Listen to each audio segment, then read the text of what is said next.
모두 일어서서 찬송가 1장을 부르시면서 하나님께 예배하겠습니다. 찬송가 1장입니다.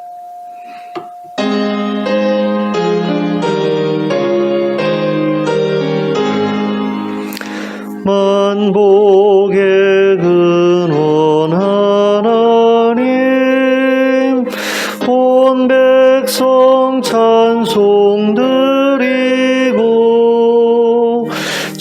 천사여 찬송하세. 찬송 성부 성자 성령 아멘. 기도하겠습니다. 사랑의 하나님 아버지, 오늘 저에게 복된 주일을 허락하심을 감사합니다. 하나님, 이 자리에 찾아와 주시기를 원합니다. 저희를 만나 주시기를 원합니다. 하나님께서 저희의 마음을 새롭게 해주시기를 원합니다. 하나님과 깊은 교제를 나눌 수 있게 해주시기를 원합니다. 그래서 저희의 마음이 기쁨으로 또 평안으로 가득하게 해주시기를 원합니다. 그래서 한 주 동안 주님과 함께 동행하면서 힘있는 삶을 살아갈 수 있도록 저희를 이끌어 주시옵소서. 예수 그리스도의 이름으로 기도하였습니다. 아멘.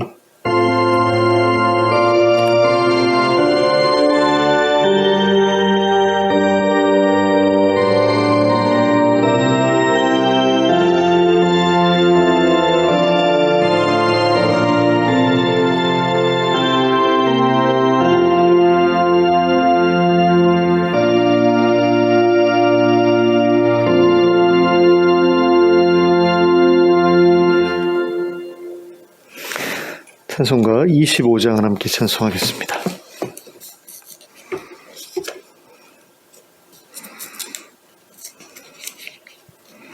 찬송가 25장입니다.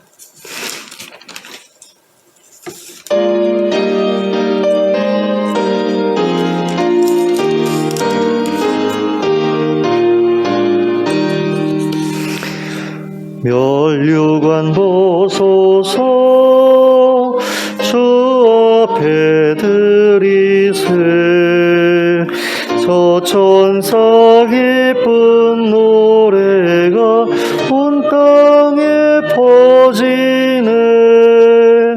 내오나 깨어서 주 찬송하여라. 온 백성 죄를 속하신 만왕의 왕일세. 멸류관 보소서 주 앞에 드리세. 그 손과 몸의 상처가 영광 중 빛나네. 하늘의 천사도 그 영광 보고서 고난의 신비 알고자 늘은 모아도다. 멸류관 보소서 주 앞에 드리세. 온 세상 전쟁 그치고 참 평화 오겠네. 주 보좌 앞에서 온 백성 엎드려 그 한량없는 영광을 늘 찬송합니다.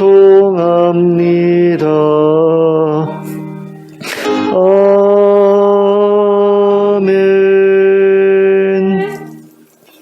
교동은 51번 시편 118편을 함께 교독하겠습니다. 교동문 51번 시편 118편입니다. 제가 먼저 시작하겠습니다. 여호와께 감사하라. 그는 선하시며 그의 인자하심이 영원하미로다. 이제 이스라엘은 말하기를 그의 인자하심이 영원하다 할지로다. 이제 아론의 집은 말하기를 그의 인자하심이 영원하다 할지로다. 이제 여호와를 경외하는 자는 말하기를 그의 인자하심이 영원하다 할지로다. 내가 고통 중에 여호와께 부르짖었더니 여호와께서 응답하시고 나를 넓은 곳에 세우셨도다. 여호와는 내 편이시라. 내가 두려워하지 아니하리니 사람이 내게 어찌할까. 여호와께서 내 편이 되사 나를 돕는 자들 중에 계시니 그러므로 나를 미워하는 자들에게 보응하시는 것을 내가 보리로다. 여호와께 피하는 것이 사람을 신뢰하는 것보다 나으며 여호와께 피하는 것이 고관들을 신뢰하는 것보다 낫도다. 문 나라가 나를 애워쌌으니 내가 여호와의 이름으로 그들을 끊으리로다. 너는 나를 밀쳐 넘어뜨리려 하였으나 여호와께서는 나를 도우셨도다. 여호와는 나의 능력과 찬송이시요 또 나의 구원이 되셨도다. 아멘. 아멘. 사도신경으로 우리의 신앙을 고백하겠습니다.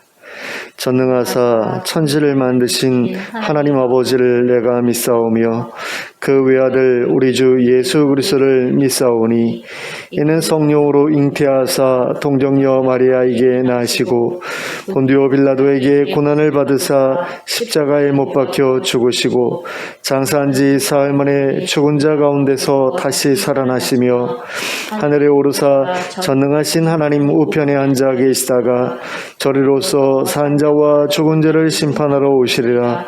성령을 믿사오며 거룩한 공회와 성도가 서로 교통하는 것과 죄를 사하여 주시는 것과 몸이 다시 사는 것과 영원히 사는 것을 믿사옵나이다. 아멘. 모두 자리에 앉으셔서 찬송가 94장을 부르시면서 하나님께 봉헌 드리겠습니다. 찬송가 94장입니다.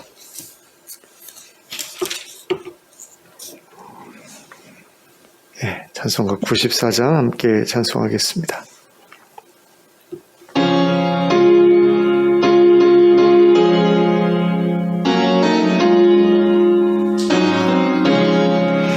주 예수보다도 귀한 것은 없네. 이 세상 부귀와 바꿀 수 없네. 영축은 내 대신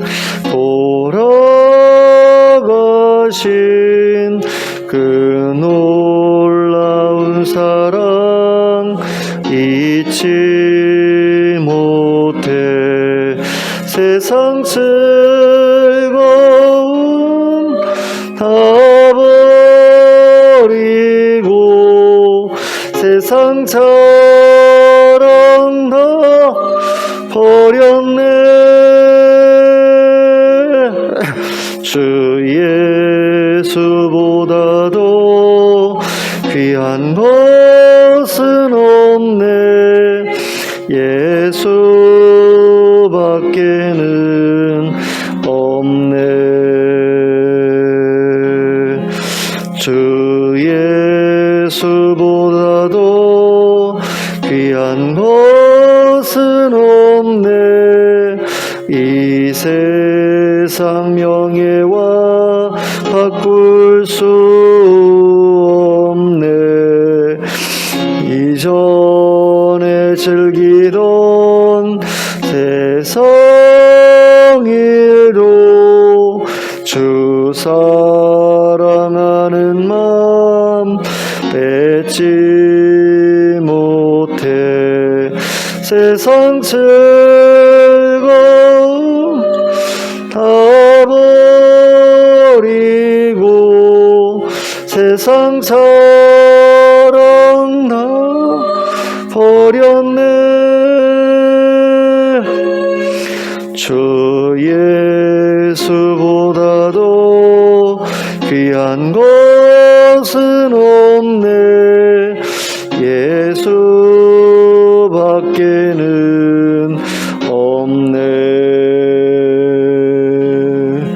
주 예수보다도 귀한 것은 없네. 이 세상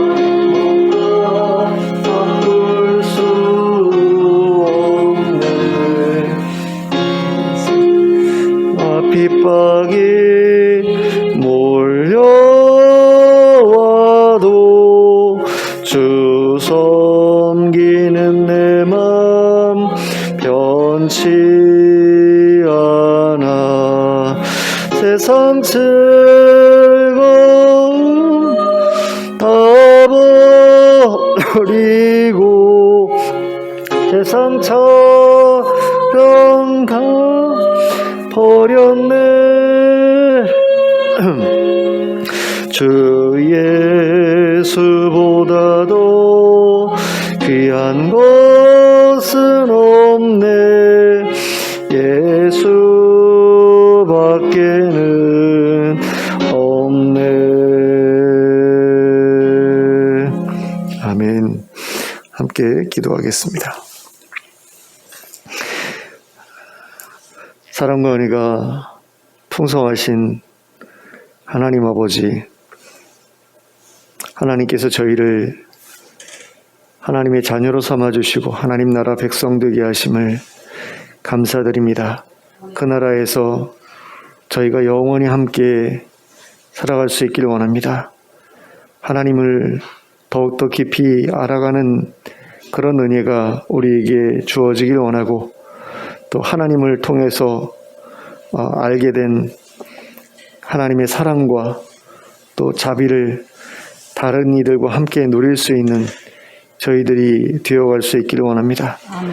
하나님 나라의 백성으로 부끄럽지 않은 모습, 또 어울리고 합당한 모습, 그런 모습이 저희들에게 있게 하여 주시옵소서. 아멘. 저희가 몸담고 있는 모든 곳에서 저희가 하나님의 백성답게 살아가게 하여 주시옵소서. 우리의 가정에서, 우리의 교회에서, 또 우리의 직장에서, 우리 사업장에서 하나님의 백성다운 모습으로 살아갈 수 있게 해주시고, 그 모습이 믿지 않는 자들에게 도전이 되게 하여 주시기를 원합니다. 아멘. 하나님, 저희의 말이 아니라 저희의 삶이 그들에게 하나님 나라에 대한 증거가 되게 하여 주시고, 즉 그 증거를 보면서 하나님께 나오는 자들이 점점 더 많아지게 하여 주시기를 원합니다. 그래서 이 자리가 하나님을 경외하는 자들로 채워지게 하여 주시고, 하나님 나라를 사모하는 자들로 채워지게 하여 주시고, 하나님의 백성다운 자들로 채워지게 하여 주시옵소서. 그래서 이곳이 바로 하나님 나라 천국이 되게 하여 주시고, 여기서 우리가 얻은 힘으로 세상에서도 힘있게 살아갈 수 있게 되기를 간절히 원합니다. 주님, 힘을 주시옵소서. 저희의 내적인 공허함을 하나님의 성령으로 채워주시고, 하나님의 사랑으로 채워주시고, 그래서 다른 어떤 것에도 저희가 의존하지 않게 해주시고, 하나님만을 의지하면서 이 세상과 전혀 같은 방향으로 나아가지 않을 수 있도록, 정말로 하나님이 원하시는 그 새로운 길을 향해서 나아갈 수 있도록, 좁은 길을 향해서 나아갈 수 있도록 하나님 은혜를 베풀어 주시옵소서. 가는 길에 만나는 힘들고 어려운 일들을 잘 극복할 수 있도록 하나님, 저희의 내면에 부족한 것이 없게 채워주시고, 하나님과 깊은 교제를 누리는 가운데 세상이 줄 수 없는 평안이, 또 기쁨이 저희의 마음을 사로잡게 하시고, 그래서 흔들림 없이 계속 하나님이 원하시는 길을 걸어갈 수 있게 해주시길 원합니다. 이 지역에 살고 있는 많은 사람들이 저희와 함께 그 길을 걷게 되기를 원합니다. 하나님 나라의 표적을 그들 가운데 보여주셔서 그들이 하나님 앞에 나오게 해주시고, 하나님을 만나게 해주시고, 그래서 변화되게 해주시고, 그래서 점점 더 하나님의 공동체가 힘을 얻게 해주시고, 그 힘을 가지고 세상에 과시하는 것이 아니라 그 힘을 가지고 밑바닥에 힘들고 어려운 사람들을 돕는 그런 공동체로 세워져 갈 수 있도록 은혜를 베풀어 주시옵소서. 해외에 나가서 사역하고 계시는 많은 선교사님들이 계시는 가운데 하나님, 이집트의 이언약 선교사님, 박이름 선교사님 가정을 기억해 주시고, 또 알바니아의 김재석 선교사님, 전미의 선교사님 가정을 기억해 주시기를 원합니다. 그분들이 섬기는 교회들을 기억해 주시고, 그분들의 사역에 기름 부어 주시고, 또 그 교회를 채우고 있는 하나님의 백성들에게 하나님 온전한 믿음과 확신을 허락해 주시고, 또 하나님 의지하는 마음 주시고, 하나님 사랑하는 마음 주시기를 원합니다. 그들도 역시 하나님 나라를 꿈꾸면서 함께 힘을 모아 가게 하여 주시고, 그 힘으로 하나님 나라를 하나님 자신의 가정과 교회와 직장과 사업장에서 구현해 나가는 그런 삶이 될 수 있도록 인도해 주시기를 원합니다. 저희들의 많은 것이 늘 부족하지만 없는 가운데서도 계속해서 함께 나누고 또 섬기는 가운데 서로가 서로를 격려하고 또 위로하고 붙잡아주는 그런 일들이 지속되게 하여 주시고, 그런 가운데서 하나님 나라가 점점 더 확장되는 것을 보게 하여 주시길 원합니다. 우리 교회에 아픈 분들이 계십니다. 또 노환으로 힘들어하고 계시는 분도 계시고, 경제적으로 어려워서 고통받고 있는 분들도 계시는데 저는 기억해 주시길 원합니다. 그리고 하나님이 베풀어 주시는 은혜를 우리 성도님들이 직접 경험할 수 있게 되기를 원합니다. 그래서 하나님을 더욱더 의지하는 자들이 되게 하여 주시고, 하나님을 예배하는 것이 그들에게 괴롭고 고통스러운 일이 아니라, 지루한 일이 아니라 기쁜 일이 될 수 있도록 은혜를 베풀어 주시옵소서. 그래서 예배의 자리가 점점 더 채워지게 하여 주시고, 그 가운데에서 정말 마음이 맞는 동역자들을 계속해서 만나게 하여 주시고, 그들과 더불어서 이 좋은 길을 즐겁게 함께 걸어갈 수 있도록 주님 인도하여 주시옵소서. 하나님, 이태원에서 끔찍한 사고가, 비극적인 사고가 일어나서 많은 사람들이 죽었다고 하는데, 하나님, 그들의 영혼을 하나님께서 긍휼히 여겨주시고 또 그 유가족들을 하나님 기억해 주시고 위로해 주시기를 원합니다. 하나님, 우리가 도저히 기뻐할 수 없는 그런 일들이 벌어지는 와중에 하나님, 그런 일이 일어났기 때문에 하나님, 우리가 마음이 편안하지가 않습니다.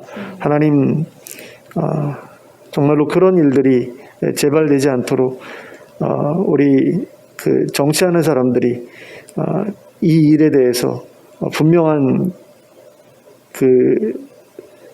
보완책을 내놓을 수 있도록 해주시고, 그래서 이런 끔찍한 일들이 계속해서 벌어지지 않도록, 재발되지 않도록 모두가 안전에 신경을 쓰고 또 거기에 대해서 뭔가 적절한 조치가 늘 뒤따르는 그런 일들이 있게 되기를 원합니다. 그래서 우리나라에서 툭하면 일어나는 그런 안전 불감증 때문에 일어나는 그런 사고들이 더 이상은 재발되지 않을 수 있도록 주님 붙들어 주시길 원합니다. 그 일을 위해서 사람들이 지혜를 모으게 하시고 마음을 모으게 하여 주시길 원합니다. 그래서 좋은 결과가 나타나게 하여 주시고, 또 하나님, 정말로 그 끔찍한 일을 갑작스럽게 맞아서 너무나 힘들어하고 있을 그 유가족들에게 하나님의 위로가 함께 하게 해주시고, 또 우리 믿는 사람들이 그들의 곁에 가서 그들을 흔들리지 않도록, 그들이 고통받지 않도록, 그들이 그 고통에서 빨리 헤어나올 수 있도록 돕는 일들을 감당하게 해주시고, 혹시라도 그것을 가지고 그들의 마음을 상하게 하거나 아프게 하는 그런 일들이 없게 해주시길 원합니다. 하나님, 이 예배 가운데 저희가 하나님 만나 뵙기 원합니다. 하늘의 신령한 복으로 하나님 저희를 더듬혀 주시고 성령으로 임하여 주시길 원합니다. 그리고 정말 하나님의 말씀, 하나님의 또 음성, 또 하나님의 능력과 권세, 그리고 하나님이 주시는 기쁨과 평안이 하나님 이 예배 가운데 저희들에게 스며들게 하여 주시고, 정말로 그것이 저희의 마음을 기쁘게 하여 주시고 또 평강을 누릴 수 있게 해주시길 원합니다. 그리고 이 시간에 저희가 드리는 찬양과 기도와 예배를 하나님 기쁘게 받아주시고, 또 저희가 드리는 예물을 하나님 기쁘게 받아주셔서 그 예물이 사용되는 곳마다 하나님의 영광이 드러나는 것을 보게 하여 주시고, 또 많은 이들에게 흘러가는 가운데 하나님 정말 30배, 60배, 100배의 결실로 하나님 되돌아오는 그런 일들이 우리 가운데 풍성하게 일어나게 하여 주시길 간절히 원합니다. 하나님, 이 예배의 시종을 하나님께 의탁드립니다. 예수 그리스도의 이름으로 기도하였습니다. 아멘.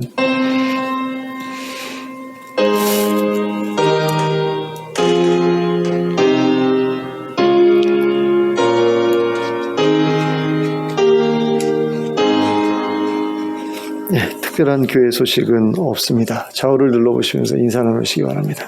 잘 오셨습니다. 네.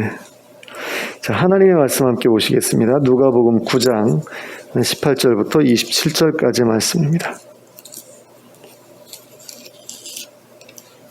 누가복음 9장 18절부터 27절까지 말씀입니다.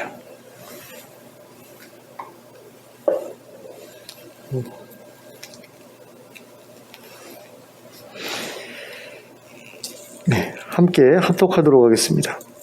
예수께서 따로 기도하실 때에 제자들이 주와 함께 있더니 물어 이르시되 무리가 나를 누구라고 하느냐? 대답하여 이르되 세례 요한이라 하고 더러는 엘리야라 더러는 옛 선지자 중에 한 사람이 살아났다 하나이다. 예수께서 이르시되 너희는 나를 누구라 하느냐? 베드로가 대답하여 이르되 하나님의 그리스도시니이다 하니 경고하사 이 말을 아무에게도 이르지 말라 명하시고 이르시되 인자가 많은 고난을 받고 장로들과 대제사장들과 서기관들에게 버림받으여 죽임을 당하고 제3일에 살아나야 하리라 하시고 또 무리에게 이르시되 아무든지 나를 따라오려거든 자기를 부인하고 날마다 제 십자가를 지고 나를 따를 것이니라. 누구든지 제 목숨을 구원하고자 하면 잃을 것이요 누구든지 나를 위하여 제 목숨을 잃으면 구원하리라. 사람이 만일 온 천하를 얻고도 자기를 잃든지 빼앗기든지 하면 무엇이 유익하리요? 누구든지 나와 내 말을 부끄러워하면 인자도 자기와 아버지와 거룩한 천사들의 영광으로 올 때에 그 사람을 부끄러워하리라. 내가 참으로 너희에게 이르노니 여기 서 있는 사람 중에 죽기 전에 하나님의 나라를 볼 자들도 있느니라. 아멘. 오늘 우리가 함께 읽은 본문에는 예수님께서 떡 5개와 물고기 2마리로 수천 명을 먹이신 후에 따로 기도하러 가셨을 때 있었던 일을 소개하고 있습니다. 그때 예수님께서는 당신이 기도하신 곳으로 제자들을 함께 데리고 가셨습니다. 평소에도 이렇게 제자들을 기도의 자리에 데리고 가셨는지 아니면 이때만 특별한 때에만 그렇게 데리고 가셨는지는 잘 모르겠습니다.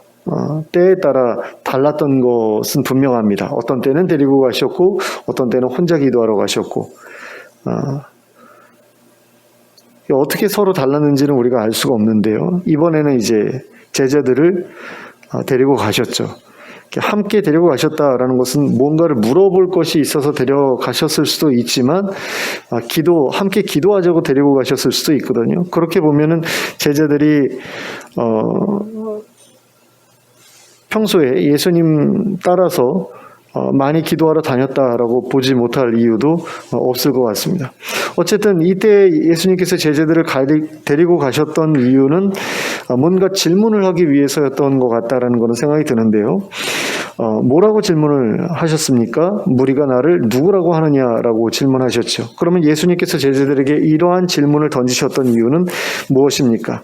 예수님은 어째서 사람들이 나를 누구라고 생각하느냐라고 물으시는 것이 아니라 무리가 나를 누구라고 생각하느냐라고 물으셨던 것일까요?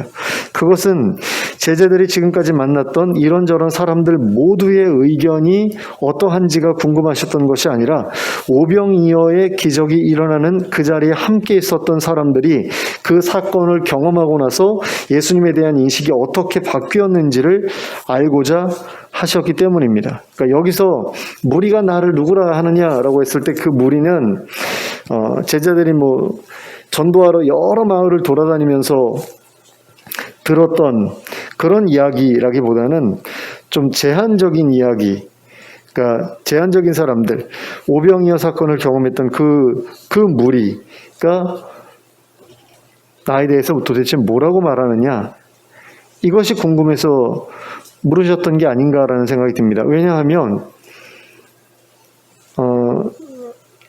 제자들이 예수님께 이렇게 복음 전도를 마치고 돌아왔을 때 보고하는 시간이 분명히 있었을 것 아닙니까? 근데 그 자기들이 예수님에 대해서 어떤 이야기를 들었는지 얘기했을 거 아니에요? 그걸 물어보셨을 가능성이 크죠. 근데 여기서 다시 이렇게 물어보셨다라고 생각을 한다면 그것은 오병이어 사건이라는 게 굉장히 중요한 사건이고 그 사건을 통해서 사람들의 인식이 크게 달라질 수도 있는 어떤 그런 여지가 있었기 때문에 제자들에게 이 질문을 하셨다, 이렇게 볼 수도 있다라는 겁니다. 그랬을 때 제자들은 오병이어의 기적이 벌어졌던 그 자리에서 사람들이 어떤 말을 했는지에 대해서 예수님께 말씀을 드렸던 거죠. 18절에 기록된 것을 보면 오병이어의 기적을 경험했던 사람들은 예수님에 대해서 세례 요한이다, 또는 엘리야다, 또는 옛 선지자 중에 한 사람이 다시 살아난 것이다. 이런 식으로 이야기했다라는 것을 알 수 있습니다. 하지만 이 사람들 중에서 예수님을 그리스도라고 생각했던 사람들은 아무도 없었던 것을 보게 됩니다. 근데 어쩌면 있었을 수도 있어요. 예수님을 그리스도일지도 몰라라고 생각하는 사람들이 있었을 수 있습니다. 하지만 말하지 못한 것일 수 있어요. 왜냐하면 헤롯이 자기의 왕위를 굳게 움켜쥐고 있는 그런 가운데에서 헤롯 아닌 다른 어떤 왕이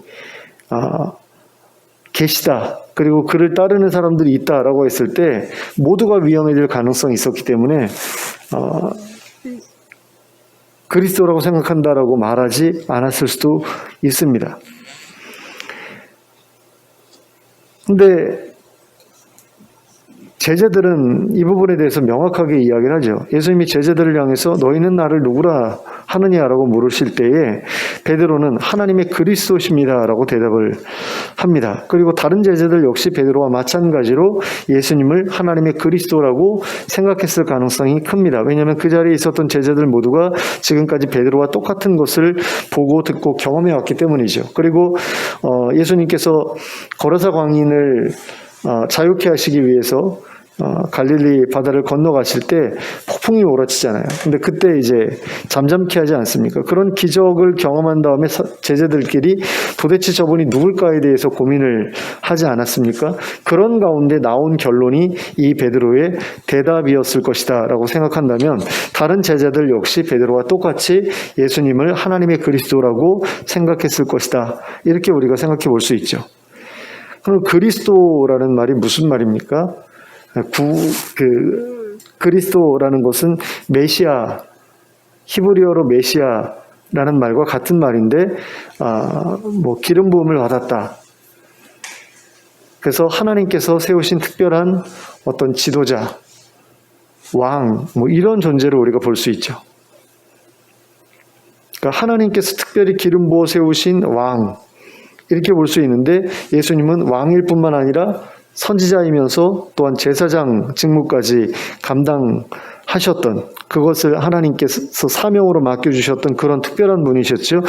유대인들이 바로 그런 지도자를 기다려왔던 것이고 또 그런 가운데 제자들이 예수님을 따랐던 것도 이분이 어쩌면 그분일지도 몰라라는 그런 생각 때문이었는데 이제는 거의 확실하게 이분이 그리스도다라고 그렇게 믿을 정도가 되었던 거죠. 그런데 이런 대답을 들으시고는 예수님이 뭐라고 제자들에게 말씀하십니까? 이 말을 아무에게도 이르지 말라고 말씀을 하시죠. 근데 경고하면서 말씀하셨다라고 되어 있거든요. 그러면 예수님은 왜 제자들에게 이런 명령을 내리신 것일까요? 첫째는 베드로가 말한 것이 맞는 말이었기 때문입니다.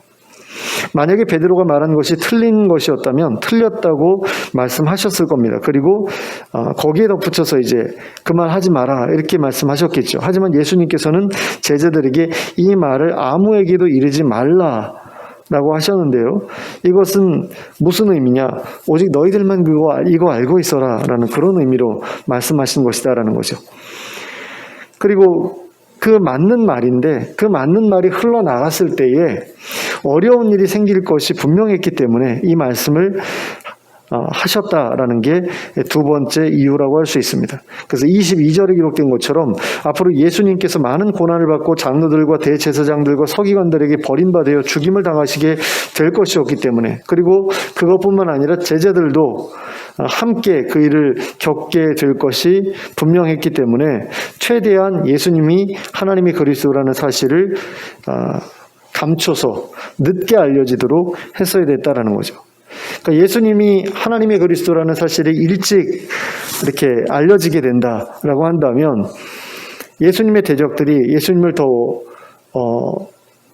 경계할 것 아닙니까? 더 큰 위협으로 생각할 것 아니에요? 그럼 더 빨리 죽이려고 들겠죠. 근데 그렇게 되면 제자들을 가르치고 복음을 전하고 할 그럴 기회를 많이 빼앗겨 버리지 않겠습니까? 그러니까 시간적으로 여유가 없어질 거 아니에요. 그런 것을 예수님께서 이제 경계를 하셨던 거죠. 그래서 제자들과 함께 할 시간, 그리고 온 유대와 갈릴리를 돌아다니면서 복음 전할 시간을 확보하기 위해서 최대한 자신의 신분이 노출되는 것을 늦추셨다. 이렇게 볼 수 있습니다. 그리고 실제로 사람들이 예수님이 그리스도라는 사실을 알게 되는 것은 예수님의 부활 후가 되어도 상관이 없었습니다. 그리고 예수님께서는 오히려 그렇게 되는 것이 그렇지 않은 것보다 훨씬 더 낫다고 생각하셨을 수도 있습니다. 그러니까 부활이야말로 예수님께서 그리스도시라는 가장 확실한 증거가 될 사건이기 때문입니다. 그래서 죽임을 당한 지 사흘째 다시 살아나게 되리라는 사실을 여기에서 말씀하신 게 아닌가라는 그런 생각이 듭니다. 그런데 이렇게 제자들에게 당신이 그리스도라는 사실을 다른 사람들에게 말하지 말라고 하신 예수님께서는 제자들을 향해서만큼은 당신을 그리스도에 합당하게 대우할 것을 요구하십니다. 그 첫 번째 요구가 바로 23절에 기록된 말씀입니다. 함께 보시겠습니다. 23절 또 무리에게 이르시되 아무든지 나를 따라오려거든 자기를 부인하고 날마다 제 십자가를 지고 나를 따를 것이니라. 자, 그런데 이 구절에 기록된 예수님의 명령을 살펴보기에 앞서서 먼저 짚고 넘어가야 될 것이 있습니다. 그것이 무엇인가 하면 이 구절에서 이 23절에서 무리라고 번역하고 있는 단어는 18절에서 무리라고 번역하고 있는 단어와 같은 단어가 아니라는 사실입니다. 18절에서 무리라고 번역하고 있는 단어는 말 그대로 무리 또는 다수 또는 백성들을 가리키는 그런 단어입니다. 그러나 이 23절에서 무리라고 번역하고 있는 단어는 모두 또는 전부라는 의미의 단어예요. 그러므로 이 23절에서 무리라고 기록된 대상은 그 자리에 있었던 모든 제자들을 가리킨다라고 할 수 있습니다. 그러니까 이 명령은 자기들의 병을 고쳐달라고 예수님을 쫓아왔던 그 많은 사람들에게까지 주신 명령은 아니다라는 거죠. 오직 예수님께서 제자로 받아들이셨던 그 사람들, 그리고 예수님이 기도의 자리에 함께 데려가셨던 그 사람들에게 주신 명령이다라는 겁니다. 앞에도 18절에도 무리가 나오고 23절에도 무리가 나오니까 이 무리와 이 무리는 같은 무리다라고 생각해서는 안 된다라는 거죠. 18절에 있는 무리는 예수님께 병 고쳐달라고 왔던 그 무리를 가리키고 23절에 있는 무리는 예수님과 기도의 자리에 함께 있었던 제자들만을 가리킨다. 제자들만이 이 명령을 받을 자격이 있었기 때문에 주신 명령이다라는 겁니다. 그러면 그 명령의 내용이 무엇입니까? 예수님을 따라오려거든 자기를 부인하고 날마다 자기 십자가를 지고 예수님을 따르라는 것이었습니다. 이 말씀은 너희가 나를 그리스도라고 믿느냐? 정말로 나를 그리스도라고 믿고 나의 나라에 들어가기를 바란다면 자기를 부인해야 한다. 그리고 자기 십자가를 져야 한다. 목숨을 걸어야 한다라는 거죠. 그런 사람만이 나를 따라올 수 있다. 라는 그런 의미라고 할 수 있습니다. 그러면 예수님께서는 어째서 제자들에게 이와 같은 명령을 주신 것이겠습니까? 그것은 예수님을 따르는 일이 굉장히 위험한 일이었기 때문입니다. 정말 목숨을 걸어야 되는 일이었기 때문이다라는 거죠. 지금까지는 별로 큰 위험이 없었습니다. 하지만 얼마 지나지 않아서 굉장히 위험한 일이 예수님께 닥치게 될 것이었습니다. 어떤 일입니까? 예수님께서 붙잡혀 가셔서 고문당하시고 또 죽임당하게 되는 그런 일이죠. 십자가에 달려 죽게 되는 그런 일이죠. 그리고 그 이후에는 제자들 역시 예수님처럼 붙잡혀가서 죽임을 당하게 될 일이 이어지게 될 것이었습니다. 그러므로 자기를 부인할 수 없다면, 자기의 안전을 포기하고 자기 목숨까지 걸 수 없다면, 자기의 죽음을 각오하지 못한다면 예수님을 따를 수 없게 될 것이 분명했다라는 거죠. 그리스도인 예수님조차도 죽음을 피할 수 없을 정도였다면 그 제자들 또한 죽음을 피할 수 없게 될 것이 분명한 일이기 때문입니다. 그래서 예수님께서는 제자들에게 나를 따르려면 자기의 목숨을 걸고 자기의 목숨까지 내려놓고 나를 쫓으라고 말씀하신 겁니다. 그런데 예수님께서는 제자들을 향해 그렇게 자기 목숨을 내려놓고 예수님을 따르는 자들은 오히려 자기 목숨을 구원하게 될 것이다 라고 말씀을 하십니다. 24절 말씀입니다. 누구든지 제 목숨을 구원하고자 하면 잃을 것이요 누구든지 나를 위하여 제 목숨을 잃으면 구원하리라. 그러니까 자기 스스로 자기 목숨을 챙기려고 하는 그런 사람은 오히려 목숨을 잃게 될 것이지만 예수님을 위해 목숨을 내어놓는 사람은 오히려 그 목숨을 구할 것이다 라는 거죠.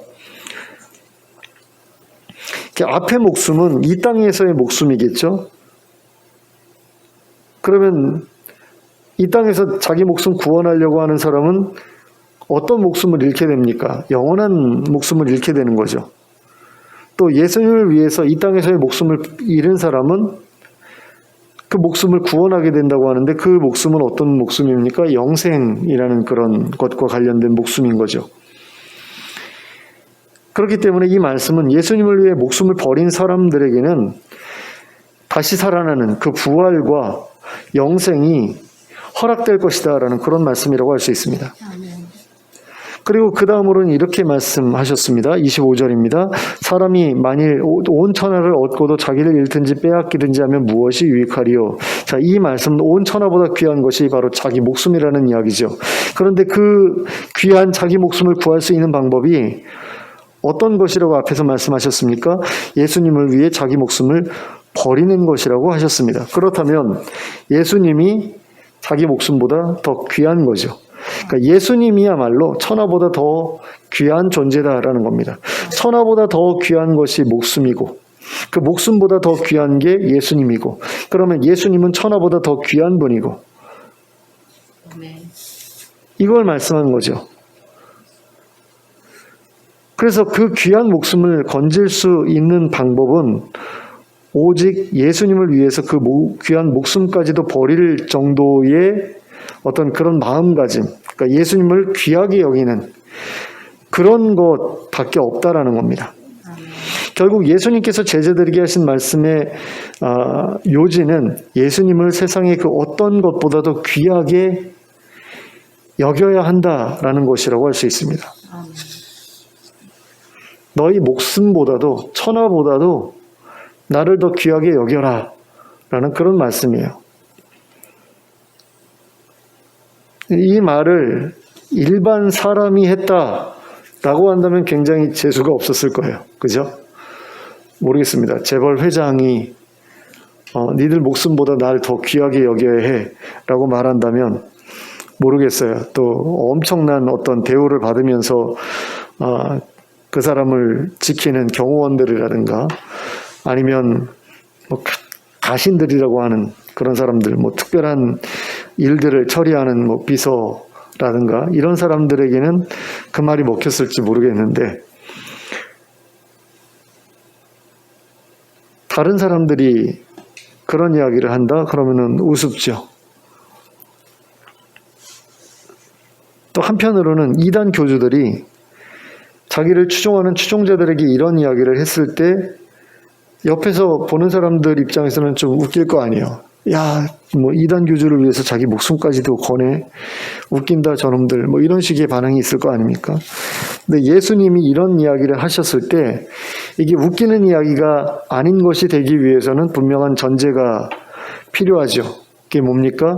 예수님이 정말로 하나님의 그리스도다 라고 한다면, 그리고 예수님께서 약속하신 것이 정말로 이루어질 것이 분명하다라고 한다면 예수님의 이야기는 충분히 합당한 이야기, 가능한 이야기다라고 그렇게 이야기할 수 있습니다. 그러니까 웃기지 않는 이야기라고 할 수 있어요. 하지만 예수님이 만약에 그리스도가 아니다 그러면 이 말씀은 뭐 웃기시네라는 반응밖에는 이끌어낼 수 없는 그런 이야기가 되겠죠.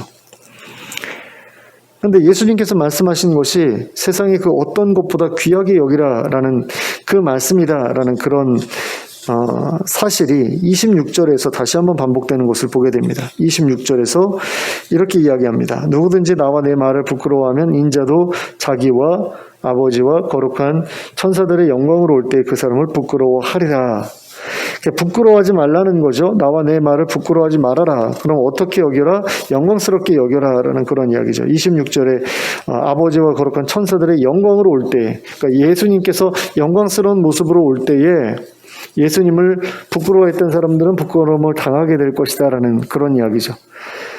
그러니까 예수님께서 하신 말씀대로 살아가는 것에 대해서 영광스러운 일로 여기라는 것인데요. 그런 사람만이 하나님의 백성으로서 자격이 있다라는 이야기죠.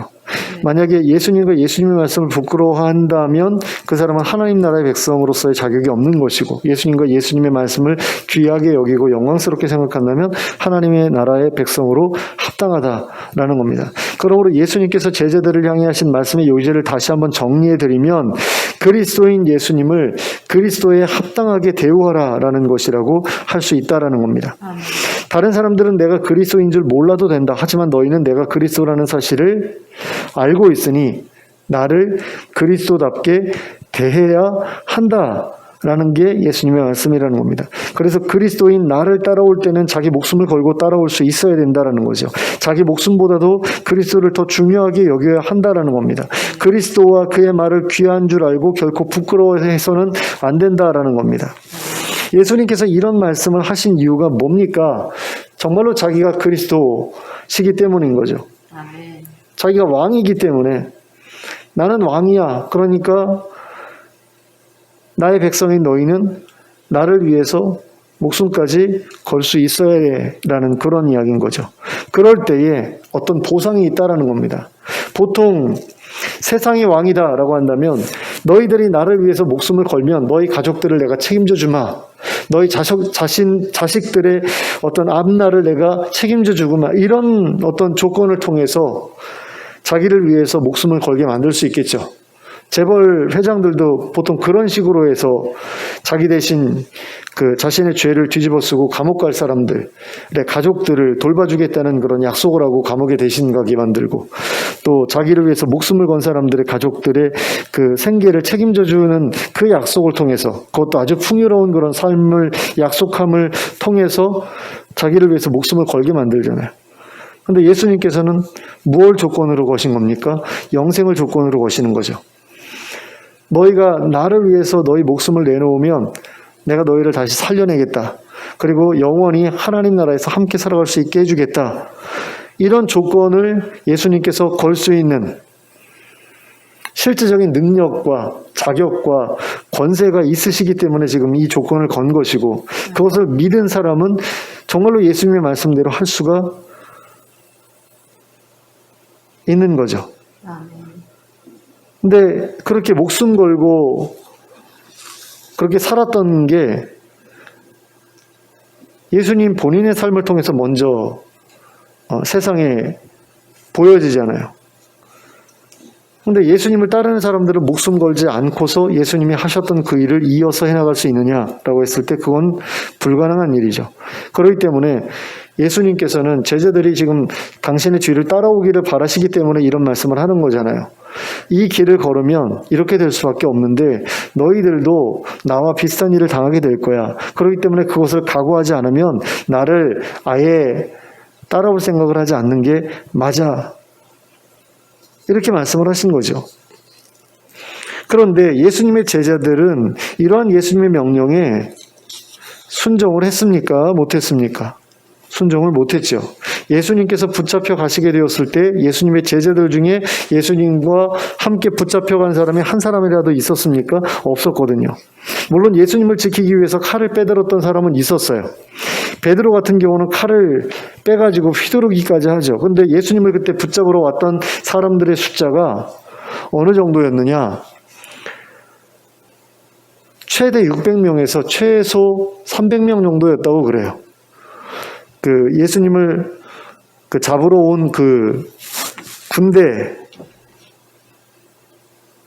있었다는데 그 군대라는 그 원어의 단위가 그 정도 되는 어떤 그런 부대 규모를 의미한다고 그러더라고요. 그러니까 예수님과 사도들, 그럼 다 합치면은 가룟 유다 빼면은 12명이잖아요. 그 12명 잡기 위해서 300명 가까이 되는 사람들이 칼하고 몽치하고 뭐 온갖 그 흉기들을 다 들고 온 거예요. 깡패들처럼, 조폭들처럼 쇠파이프 같은 거 이렇게 들고 모인 거죠. 근데 거기서 칼 2개밖에 없었거든요. 12명 가운데 칼이 2개가 있었는데 그 2개 중에 하나를 베드로가 잡고 휘둘렀다라는 거죠. 그 300명을 무찌르고 예수님을 탈출시키려고 했던 거예요. 얼마나 용기 있는 그런 사람입니까? 참 큰 일을 한 건데 막상 예수님이 붙잡혀 가신 그 대제사장의 집에 숨어 들어가서 정체가 발각됐을 때는 나는 저 사람 모른다라는 식으로 3번이나 부인을 하죠. 그리고 그 이후에도 제자들은 자신들이 예수님의 제자라는 사실을 숨기고 숨어 지내기도 했습니다. 그들 중에 어느 한 사람도 예수님의 고난에 동참하려고 하지 않았어요. 예수님과 함께 죽으려고 하지 않았습니다. 어떻게 해서든 자기 목숨을 건지려고 발악을 했죠. 제자들 중 그 어느 누구도 예수님을 그리스도처럼 대우하지 않았던 겁니다. 예수님께서 제자들한테 너희가 나를 따라오려면 니들 목숨 걸고 따라와라고 그러셨는데 이런 이야기를 여기서 한 번만 하시지는 않았을 거예요. 계속해서 하셨을 겁니다. 십자가에 달리시기 전까지, 붙잡혀 가시기 전까지 나 얼마 안 있으면 죽을 거고 붙잡혀 가서 죽을 거고 3일 만에 부활할 거야. 근데 너희가 나를 따라오려면 너희도 십자가에 못 박혀 죽을 가능성이 있다는 사실을 알고서 따라와야 돼 라고 했는데 제자들 계속해서 예수님 따라다녔거든요. 근데 막상 위기가 닥치니까 어떻게 합니까? 다들 톡 껴버리죠.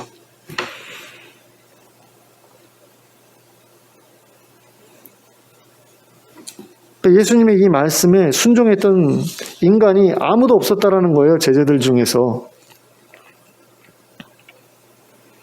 근데 이 사람들의 행동이 어느 순간에 싹 바뀌어버리죠. 그게 언제입니까? 예수님 부활하시고 승천하시고 성령님께서 임하신 뒤부터 제자들이 완전히 달라져 버립니다. 그들은 더 이상 예수님을 위해 자신의 목숨을 버리는 것을 두려워하지 않게 됩니다. 그들은 자신의 목숨을 걸고 예수님을 따르게 되었고요. 대부분의 제자들이 순교의 길을 걷게 되었습니다. 그들은 예수님을 그리스도로 믿는 것을 부끄러워하지 않게 됐고 또 예수님의 가르침을 부끄러워하지 않게 됐습니다. 그리스도를 위해 자기 목숨을 버리는 것을 영광스러운 일이라고 생각하게 됐어요. 이러한 변화의 계기가 무엇입니까? 예수님이 죽음에서 부활하신 것을 직접 눈으로 보게 되면서 이런 변화가 일어났던 거죠. 예수님께서 승천하시는 것을 직접 눈으로 보게 되면서 이런 일들이 일어났던 겁니다. 그리고 예수님께서 보내주시기로 약속하셨던 성령님의 임하심을 직접 체험하면서부터 이런 변화가 일어나게 되었다라는 겁니다. 이처럼 제자들은 예수님의 부활과 승천과 성령님의 강림을 친히 경험함으로써 예수님을 그리스도로 완전하게 인정하게 될 수 있었고 그에 합당한 반응을 보일 수 있게 되었다라는 겁니다. 그리고 이것은 우리가 예수님의 제자들처럼 예수님을 그리스도로 인정하고 그리스도에 합당한 반응을 보여드리고자 한다면 우리도 예수님의 부활과 승천과 성령님의 강림에 관계된 어떤 경험을 필요로 한다라는 사실을 가르쳐 줍니다. 그렇지 못한다고 한다면 우리는 예수님을 부인하고 예수님을 버리고 도망쳤던 제자들과 똑같은 수준의 믿음만을 가지고 예수님을 따르게 될 것입니다. 그러다가 제자들이 직면했던 것과 같은 위기가 닥쳐오면 제자들이 보여주었던 그 모습 그대로 예수님을 부인하고 예수님을 버리고 도망치게 될 것이다 라는 겁니다. 우리라고 해서 제자들보다 더 특별한 사람이라고 할 만한 것이 조금도 없기 때문입니다. 그러므로 예수님이 그리스도라고 생각한다면, 그래서 예수님에 대한 그 합당한 태도를 예수님께 보여드리기를 원한다면 그에 대한 확신한 믿음을 얻기 위해서 하나님께 간구할 필요가 있습니다. 그러니까 제자들이나 바울 사도가 경험했던 것처럼 부활하신 예수님을 만나 뵙게 해달라고 기도할 필요가 있다는 거죠. 또 스데반 집사님이나 사도 요한이 보았던 것처럼 하나님 보좌 우편에 계신 예수님을 뵙게 되는 체험을 할 수 있게 해달라고 기도할 필요가 있다라는 겁니다. 또 마가의 다락방에서 수많은 제자들이 경험했던 것처럼 성령님의 강림을 체험하게 되는 일을 허락해 주시기를 하나님께 구해야 한다라는 겁니다. 그리고 그 응답을 꼭 받아야 된다라는 거죠.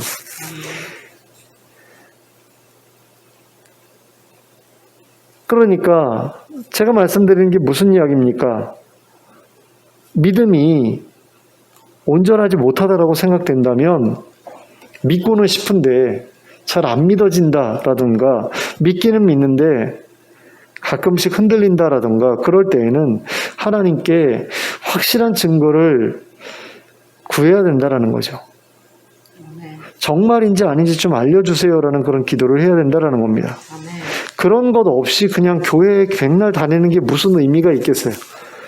힘들고 어려운 일 닥치면은 바로 때려치고서 교회 그만둘 그런 마음가짐 가지고 뭐하러 교회를 나옵니까? 헌금은 왜 드려요? 아깝잖아요. 그러니까 시간 낭비를 하지 않기 위해서는 빨리 쇼부를 보는 게 필요하다라는 거죠. 그게 지혜라는 겁니다. 그러니까 예수님 정말로 하나님의 그리스도인가 아닌가 알고 싶으면 기도하시라는 거예요. 정말인지 아닌지 하나님한테 알려달라고 기도하라는 겁니다. 정말로 예수님께서 하나님이 보내신 그리스도가 맞습니까? 그리고 정말로 부활하신 게 맞습니까? 하나님 보좌 우편에 계시는 거 맞습니까? 그리고 성령님 보내주신다고 했는데 성령이라는 분이 정말로 계신 거 맞습니까?에 대해서 하나님께 기도해서 체험할 필요가 있다는 거죠. 그 체험이 없이는 우리의 믿음은 정말 제자들, 예수님 버리고 도망갔던 그 제자들과 별로 다를 바 없는 그런 믿음에 머무를 수밖에 없다라는 겁니다. 물론 그것도 귀하죠. 그 정도도 안 되는 사람들이 얼마나 많았습니까? 무리라고 하는 그런 사람들, 예수님이 하나님의 그리스도인 줄 전혀 감도 잡지 못했던 그런 사람들도 있었잖아요. 그런 가운데서 예수님을 조금이라도 좀 따라 보려고 했던 그런 제자들은 참 귀한 존재죠. 그러니까 여러분들이 교회에 나와서 앉아있다라는 것만으로도 여러분들은 귀한 분들이라고 할 수 있습니다. 그런데 여러분들이 지금 가지고 있는 그 수준이, 그 믿음이 예수님 부활 이전에, 십자가에 달리시기 이전에 제자들이 가지고 있던 그런 믿음에 불과하다고 한다면 여러분들은 하나님의 백성답다라고 보기에는 부족함이 굉장히 많은 그런 상태라는 거죠. 근데 예수님께서는 그 이상을 원하신다라는 겁니다. 예수님이 부활하시고 승천하시고 그 다음에 성령님을 보내주신 그 일들을 직접 겪고 난 이후의 그 제자들의 모습에 비하면 굉장히 부족한 그런 상태라는 거죠. 그런 점에서 우리가 하나님께 우리도 그와 같은 과정을 통과하게 해주십시오. 우리도 그와 같은 경험을 할 수 있게 해주십시오라고 기도할 필요가 있다는 겁니다. 그래서 그것을 체험할 때라야 우리는 오늘 우리가 함께 살펴본 이 본문에 기록된 예수님의 명령에 순종할 수 있게 되는 것입니다. 그렇지 않고서야 어떻게 우리가 우리의 목숨까지 내놓고 예수님을 따를 수 있게 되겠습니까? 그렇지 않고서야 어떻게 우리가 십자가에 매달려 순교당하는 일까지 각오할 수 있겠습니까? 3년 동안이나 예수님을 따라다녔던 제자들도 결코 해내지 못했던 일을 어떻게 우리가 할 수 있겠어요? 우리는 3년이 아니라 10년, 20년, 30년을 교회를 다녔으니까 우리는 할 수 있다? 웃기는 이야기죠. 우리가 10년, 20년, 30년 교회 다닌다고 해가지고 3년 동안 예수님 직접 따라다녔던 그 제자들만큼 믿음이 자랄 수 있겠어요? 그냥 다닌 것만으로는 불가능하죠. 뭔가 계기가 있어야 된다는 겁니다. 그 계기를 제자들의 삶 속에서 우리가 발견해야 된다는 것이고, 그것을 우리도 경험할 때라야 이 명령에 순종할 수 있게 된 제자들과 같은 수준에 우리가 도달할 수 있게 된다는 겁니다. 오직 제자들을 변화시켰던 그 사건들과 동일한 사건들을 경험한 사람들만이 변화된 제자들처럼 예수님의 명령에 순종할 수 있게 될 것이다 라는 겁니다. 그러므로 하나님께서 친히 허락하신 그 증거를 간절히 구하여 경험하는 여러분들이 되시기 바랍니다. 그리고 예수님께 하나님의 그리스도라는 그 사실을 분명하게 믿고 또 그러한 믿음에 합당한 태도를 가지고 그분에게 합당한 대우를 보여드리는 우리 모두가 될 수 있기를 예수 그리스도의 이름으로 축원합니다. 아멘. 기도하겠습니다. 사랑의 하나님 아버지, 예수님께서 참으로 하나님의 그리스도시라면 우리가 마땅히 그분께 보여드려야 될 태도가 있는데 제자들조차도 그러지 못했던 것을 봅니다. 그들 모두가 생명의 위협을 받는 상황 가운데서 모두가 예수님을 배반했던 것을 봅니다. 예수님이 부끄러워하지 않을 수 없는 그런 모습들이 제자들에게 있었던 것을 봅니다. 그리고 우리의 현재 모습도 어쩌면 예수님께서 부끄러워하실 만한 그런 모습일지도 모르겠다는 생각이 듭니다. 그러나 이 상태로 계속해서 머무를 수 없다라는 것도 우리가 알고 있습니다. 여기서 좀 더 나아가야 하고 좀 더 성장해야 되고 변화해야 한다라는 사실을 우리 모두가 알고 있고 또 느끼고 있습니다. 하나님, 그러한 변화가 우리들에게도 있기를 원합니다. 제자들에게 일어났던 놀라운 변화, 그래서 자기의 목숨까지도 걸 수 있게 되는 그런 변화, 정말 예수 그리스도를 온 천하보다도 귀하게 여길 수 있는 그런 변화가 제자들에게 있었는데 우리에게도 그 변화 있기를 원합니다. 예수님의 부활과 승천과 성령님의 강림을 체험하고 제자들이 달라졌던 것처럼 우리도 부활하신 예수님을 만나고 또 하나님 보좌 우편에 계시는 예수님을 뵙고 또 성령님의 강림하심을 체험하는 가운데 정말로 예수님께서 그리스도라는 사실을 온전히 알고 믿게 되기를 원합니다. 그리고 그분을 정말로 존귀하게 여길 수 있게 되기를 원합니다. 그래서 온 천하도 예수님보다 귀하지 않게 여기고 내 목숨조차도 예수님을 따르는 것보다 귀하지 않게 여길 수 있는 예수님을 세상의 그 어느 누구보다 귀하게 여기고 존귀하게 여기고 영광스럽게 생각하며 그분의 뒤를 따르는 저희 모두가 될 수 있도록 인도해 주시옵소서. 예수 그리스도의 이름으로 기도하였습니다. 아멘. 아멘. 모두 일어서서 찬송가 457장을 함께 찬송하겠습니다. 457장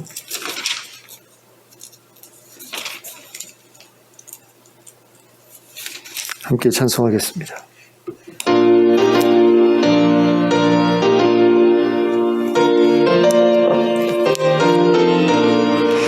겟세마네 동산에 주를 생각할 때에 근심이나 걱정을 외면할 수 있을까?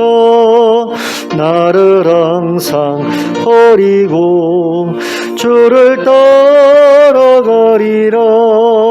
빌라도의 뜰에 선 주를 생각할 때에 수치됨과 아픈 곳 못 견딜 수 있을까?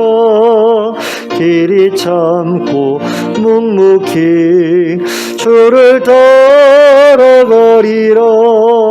갈보리산 올라간 주를 생각할 때에 나의 받는 괴로움을 비교할 수 없으리. 십자가를 지고서 주를 따라가리라. 무덤에서 부활한 주를 생각할 때에 환난이나 죽음도 두려울 것 없으리. 승전가를 부르며 주를 따라가리라. 아멘. 기도하겠습니다. 이제는 우리 주 예수 그리스도의 은혜와 하나님 아버지의 극진하신 사랑과 성령님의 감동감화 교통하심이 예수님께서 어떤 분인지 분명하게 알고 또 믿고 또 그분의 말씀을 귀하게 여기는 가운데 그분을 정말로 그리스도로 생각하며 또 그것을 인정하며 또 그분을 그리스도의 합당한 그런 태도로 섬기고 모시기를 백성들 머리 위에 지금부터 영원토록 함께 하실지어다. 아멘.